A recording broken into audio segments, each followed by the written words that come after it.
தமிழிசை கல்லூரியில் போய்ட்டு வயலின் படித்தேன். அங்கே தமிழிசை கல்லூரியில் 2 வருஷம் வயலின் கற்றுக்கிட்டு இசைச்செல்வன் பட்டம்லாம் கொடுத்தாங்க. இந்த குடும்பம்லாம் நடந்திருக்கு. சினிமாவில் டைரக்ட் ஆகிட்டோம். உள்ளுக்குள்ளே சைத்தாக இருக்கான். நம்ம மியூசிக் பண்ணோம். யாராவது ப்ரொடியூசர் படம் வந்தாங்கன்னா நான் அந்த படத்துக்கு மியூசிக் பண்ணுறேன் சார், அந்தமா நட்சமாக போங்க சார், நான் கஷ்டப்பட்டு படம் மியூசிக் பண்ணுறேன்ட்டு வாங்கிடுவாங்க. நடிக்க கூடுவாங்க, டைரக்ட் பண்ண கூடுவாங்க, எல்லாம் படம் கொடுப்பாங்க. இன்னும் மனுஷனை மதிக்க மாட்டாங்கல்ல. எங்கள் மாமனார் படம் சார், இதை விட்டா நமக்கு வாய்ப்பே கிடையாது. இந்த படத்துக்கு நான் தான் மியூசிக்கிட்டேன்.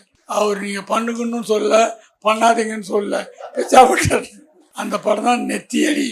நல்லா தான் இருந்தது, காசுலாம் வந்தது. ஆனால் அதுக்கப்புறம் யாரும் என்கிட்ட வந்து நீங்கள் ஏங்க மியூசிக் பண்ணல அப்படின்னு கேட்கவே இல்லை. இதுக்கு மேலே மியூசிக் பண்ணால் நமக்கு மரியாதையே எனக்கு பொட்டி தூக்கி வச்சுட்டு நான் பாட்டு நடிக்க ஆரம்பித்தேன்.